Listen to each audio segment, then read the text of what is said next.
We've all seen the victory feasts on screen, the raised drinking horns, the laughter, the treasures stacked high. But another story begins once the fires burn low, a tale rarely spoken of. It is the story of the noble women, queens, princesses, and daughters of chieftains whose halls had just fallen. Their fate wasn't a side note, it was part of the strategy. This isn't a tale of rescue or romance. It is about what followed when the celebration ended, when the true cost of defeat came due. Here are 7 of those fates. If you value carefully documented history like this, make sure to subscribe. It's the best way to keep this work alive. Also, share in the comments which city you're watching from. This account is grounded in sources such as the Annals of Ulster and the Laxdæla Saga. Now, back to the story. Number 1. The Women of Arthclyeth, 821, the Irish coast. The record in the Annals of Ulster is chilling in its brevity, written like a cold inventory. For the year 821 it notes, Etar was ravaged by the heathens, and many women were carried away into captivity. Etar, today known as Howth, stood on a peninsula guarding the northern entrance to Dublin Bay. It was a critical stronghold. The raid was no random strike. It was a deliberate seizure of resources, and in the 9th century, the most precious resource was people. These women, stripped of their families and rank in a single brutal act, were reclassified under Norse law as rael, the lowest rung of society, property rather than person. Their journey into bondage began on the decks of Viking longships, crammed together as human cargo. The voyage itself was a test of endurance. Only the strongest survived the harsh Atlantic crossing. Their likely destination was the growing Viking settlement of Dyflin, modern Dublin, which became one of the largest slave markets in Western Europe. There they were inspected, priced, and sold. A healthy young woman might fetch between 12 and 20 ounces of silver, equal to the yearly output of a small farm. Some were bought by Norse colonists in Ireland, others shipped further to Hedeby in Denmark, Birka in Sweden, or trafficked through the river routes of the Rus into the massive slave systems of Byzantium and the Abbasid Caliphate. Skills once tied to noble birth, weaving, healing, only raised their value as merchandise. The annals record no names. They were reduced to figures in a ledger, their lives deliberately erased and absorbed into the Viking world's economy, confiscated, catalogued, silenced. Number 2. Melkorka, daughter of Muirchertach. Mid-10th century, Ireland to Iceland. The Icelandic Laxdæla Saga, written 2 centuries later, preserves the name of one such captive. Melkorka was the daughter of an Irish king, Muirchertach. Around the year 956, her life was shattered by a Viking raid. She was taken, transported to Norway, and placed for sale in a busy market. There she was noticed by Höskuldr Dala Kolsson, a wealthy Icelander travelling on trade sanctioned by King Hakon of Norway. Struck by her dignity and beauty, he asked the trader her name. The seller, a Rus merchant called Gilly, claimed ignorance. Höskuldr paid 3 marks of silver, an immense sum. 1 mark equaled 8 ounces, meaning he handed over 24 ounces, 3 times the value of a prime milk cow. With her, he purchased silence. For the voyage to Iceland and years afterward, Melkorka spoke no word. She lived in his household as a concubine, a frilla, and bore him a son named Olafur. To all, even to Höskuldr, she appeared mute. It was her shield, a desperate attempt to keep a fragment of herself in a world where she held no power. The truth surfaced by chance. One day, Höskuldr passed a stream near his farm and overheard Melkorka speaking softly to her son, teaching him Gaelic, her native tongue. The saga preserves her words. She told the boy that his grandfather was Muirchertach, king of the Irish. Confronted, she revealed her true identity. Her position improved somewhat within the household, but she was never granted freedom. She remained in Iceland, a captive princess whose identity came to light only by accident. Her son, Olaf, grew to be a renowned chieftain called Olaf the Peacock, famed for his splendid attire. He later sailed to Ireland with rich cargo, met his grandfather the king, and was recognised as kin. But Melkorka never returned. She died in Iceland, far from the kingdom that was her birthright. Bought, hidden, exposed. Number 3. The Abbess of Coldingham, 870, Northumbria, Scotland. In the autumn of 870, the great heathen army, which had plagued England for 5 years, marched north. Its leaders were the infamous sons of Ragnar Lothbrok, among them Avar the Boneless and Halfdan. Their next target was the monastery at Coldingham, a double house of both monks and nuns perched on a storm-swept cliff above the North Sea. The abbess, remembered later as Ebe the Younger, knew precisely what awaited. Raids on religious houses were notorious not only for looting and bloodshed, but for the violation of the women inside. For Ebe and her sisters, this fate was worse than death, a desecration that, in their devout worldview, stained the soul itself. As the army closed in, Ebe gathered her community in the chapter house. The account, preserved by the 13th century chronicler Matthew Paris in his Flores Historiarum, spares no detail. She took up a razor, and before all present sliced off her nose and upper lip, leaving her face a mask of blood. She then commanded the other nuns to do the same. Make yourselves a horror to the lust of the barbarians. One after another, the nuns obeyed their abbess. They followed her dreadful example, cutting their own faces until the room was filled with women bearing wounds so horrific that no Viking could see beauty in them. So when the Norse warriors finally broke through Coldingham's defences and stormed into the chapter house, they didn't find cowering victims. Instead, they were confronted with a silent, unyielding circle of women who had already chosen their fate. The invaders, furious that their prize had been stolen from them in such a way, unleashed their rage. Rather than sparing a single soul, they sealed the doors shut, stacked timber against the strong stone walls, and set the building on fire. The monastery burned with the abbess and her entire community still inside. Their decision had not been between survival and death, but between two different kinds of endings. They had chosen the flames. Their bones mingled with ash and charcoal, sinking into the cliffside earth where their convent once stood, burned, buried, yet unbroken. If you value carefully researched history like this, consider subscribing. It's the most direct way to support what we do here. And let us know in the comments where you're tuning in from. This story, and many others like it, is built from primary sources such as the Chronicles of Matthew Paris, along with archaeological studies of Viking Age settlements. Now, let's return to the record. Number 4. The Women of Canterbury, 1011, the heart of Kent, England. For nearly 3 relentless years, a massive Danish force under the command of Thorkel the Tall had been devastating the south of England. King Ethelred, known to later generations as the Unready, had tried a policy of paying off the invaders with increasingly larger amounts of Danegeld. But rather than securing peace, these bribes had only encouraged further assaults. By September of 1011, the Danes set their sights on Canterbury, the religious centre of all England, the seat of its archbishop and one of the most important cities of the kingdom. For 20 days, the inhabitants resisted. The Anglo-Saxon Chronicle records a desperate and spirited defence, but ultimately, betrayal came from within. A man named Elfmar, whose life had once been spared by Archbishop Elfhere himself, opened the gates to the Danes. What followed was carnage. The Vikings poured into Canterbury and seized its leaders: Archbishop Elfhere, Elfgar, the King's Reeve, Leofrun the Abbess of St. Sain, Mildreds, and Godwine, Bishop of Rochester. The invaders captured both the religious and civic elite of the city in one swoop. Then they turned to destruction. Christchurch, Canterbury's great cathedral, was stripped and desecrated, while much of the population was slaughtered. But not everyone perished. Some, especially the noble women, were considered too valuable to kill.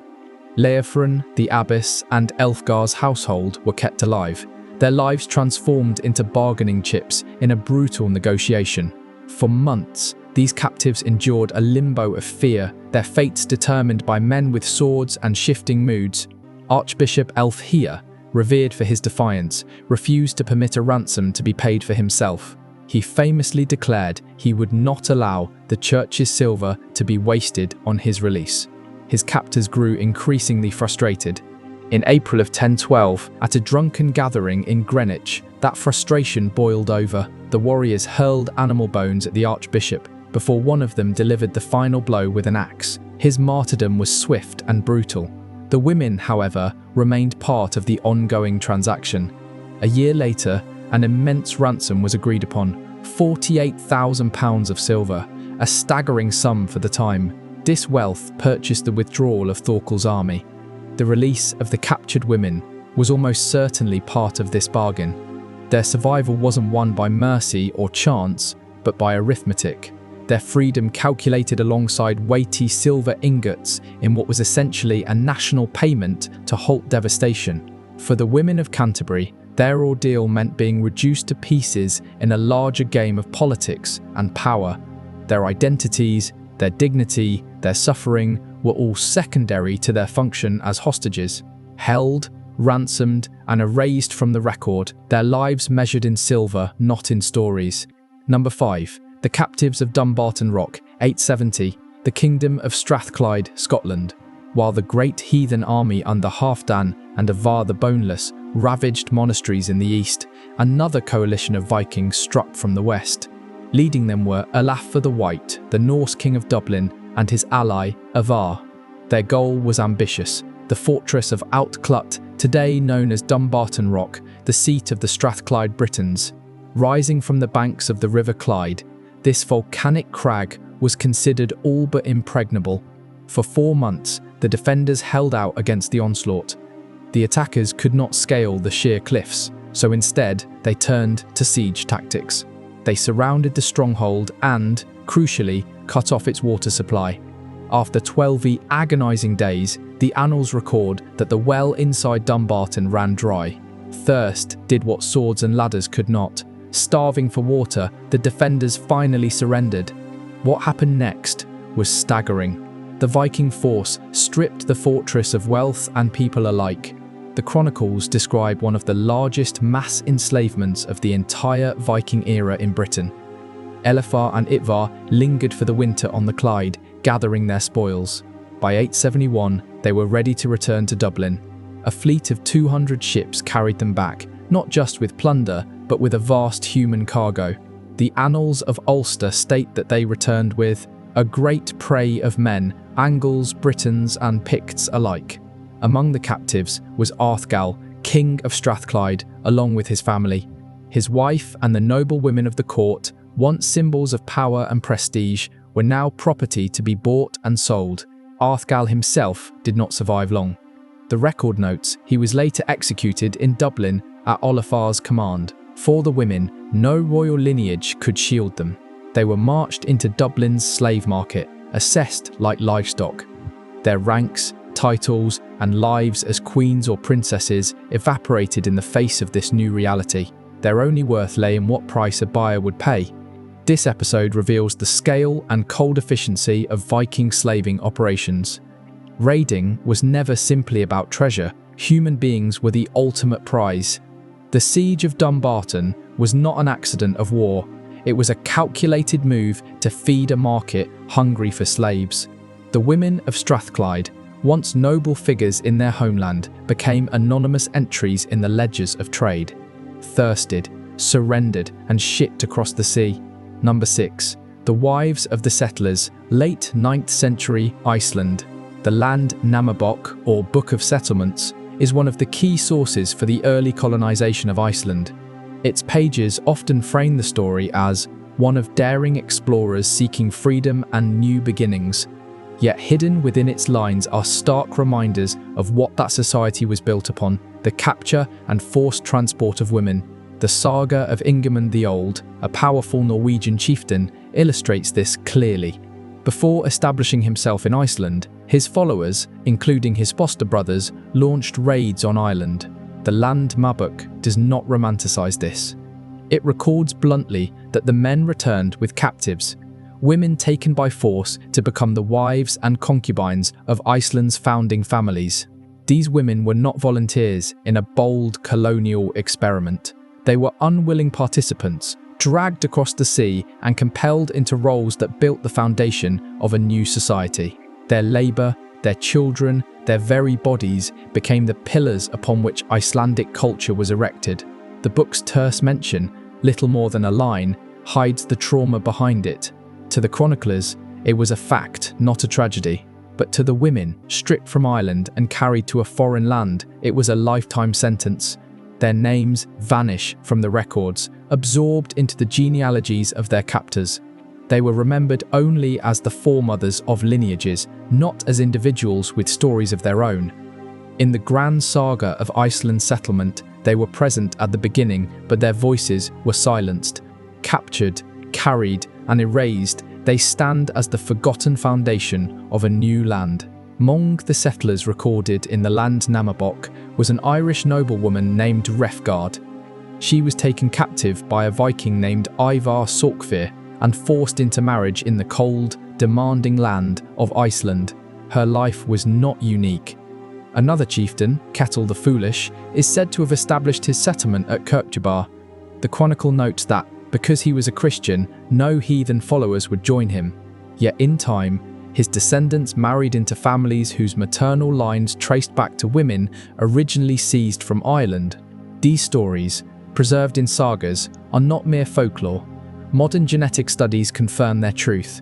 DNA testing has revealed that while the overwhelming majority of Iceland's founding men carried Norse paternal ancestry, a strikingly high percentage of its founding women, as many as 63%, traced their maternal roots to Ireland and Scotland. The numbers are stark. For every chieftain who claimed land and built a farmstead, there were women taken unwillingly across the sea, their fates bound to lives they did not choose. They were compelled into unions, transformed into wives and mothers against their will. From their bodies and labour came the first generations of Icelanders. The nation's foundation was not one of free will, but one of force, transplanted, plundered, and replanted into unfamiliar soil. These women became the living cornerstones of a society born out of conquest. Number 7. The Lady of the Oseberg Ship, 834, Vestfold, Norway. In 1904, archaeologists excavating a burial mound near the Oslofjord uncovered what is still regarded as the most extraordinary Viking artifact ever discovered. The Oseberg ship, preserved in blue clay, emerged from the earth in near-perfect condition. Measuring 21 meters long and carved from oak, the vessel was a work of breathtaking artistry. Its prow curled upward into the form of a serpent, intricate spirals etched into the wood. Within the burial chamber built into the ship, dating by dendrochronology to the summer of 834, lay treasures that spoke of immense wealth and rank. A richly decorated wooden cart, 3 ceremonial sledges, beds, woven tapestries, ornate chests, and the sacrificed remains of 15 horses and 4 dogs. 2 human skeletons rested within. The first was an elderly woman, estimated to be between 70 and 80 years old. Her bones bore evidence of advanced cancer. Scholars have long believed she was a woman of extraordinary influence, possibly a queen, a high priestess, or both. The second body was of a woman around 50 years old. For generations, it was assumed she had been the attendant of the elder, a loyal companion, perhaps a servant of high standing who chose, or was compelled, to follow her mistress into the afterlife. But recent science has shifted this interpretation. Analysis of the younger woman's mitochondrial DNA uncovered a haplogroup, exceedingly rare in Scandinavia. Instead, this genetic marker is most commonly found around the Black Sea and into regions of Iran. This detail suggests she was not native to Norway, but from a distant land to the east. Her bones reveal further evidence. Isotopic study of her diet indicates that for most of her life she had eaten little protein, consistent with regions far from Scandinavia. Yet in her final years, her diet suddenly changed, aligning with the protein-rich meals typical of the Norse elite. The implication is unsettling. She had not always lived in Norway. Instead, she may have been brought there as a captive, a woman of noble birth taken during a raid, uprooted from her homeland, and placed into the household of the powerful Oseberg queen. Her life may have seemed privileged compared to that of an ordinary Eral, yet she remained property all the same.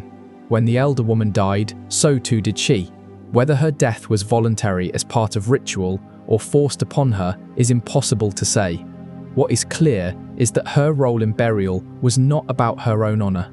She was included as part of her mistress's display, Her body, one more offering to mark the power of the woman who owned her. The splendor of the Oseberg ship was for the elder. The younger was evidence of the ultimate act of possession. Her identity erased, her existence reduced to service in both life and death. Bound, buried, forgotten, the written records do not end there. In 2009, during construction of a relief road for the 2012 Olympic Games in Dorset, England, a shocking discovery was made. On Ridgeway Hill, workers uncovered a mass grave. Inside a pit lay the skeletons of 54 young men. The remains bore signs of execution. Nearby, piled separately, were 51 skulls. Forensic analysis dated the event to around the year 1000. Chemical isotopes in the men's teeth, which preserve the geology of the land where a person grows up, revealed the truth of their origins. They were Scandinavians, Vikings, one even from north of the Arctic Circle. These were not farmers or settlers. They were a war band, captured and systematically executed by local Anglo-Saxon forces. It was a brutal moment of resistance, a rare reversal of fortune for the Norse. Yet such an event is striking in its rarity. Across chronicles like the Annals of Ulster and the Anglo-Saxon Chronicle, references to captured Viking men are scarce. More often, the records repeat a different pattern, entries of raiding parties carrying off women by the dozens, sometimes by the hundreds. The Ridgeway Hill mass grave may show the destruction of one Viking crew, but for every such episode, countless other ships returned safely to Scandinavia or to their colonies, laden with captives. Human beings, women most of all, were the invisible treasure of the Viking Age. They were the true spoils of war, carried away in silence, their lives transformed beyond recognition. These women seldom appear by name in the surviving documents. Their presence is recorded not as individuals, but as numbers. Commodities valued in silver, catalogued in terse lines by monks who saw their communities emptied. Their worth was economic, but their loss was absolute. For the Vikings, they were currency. For history, they became ghosts.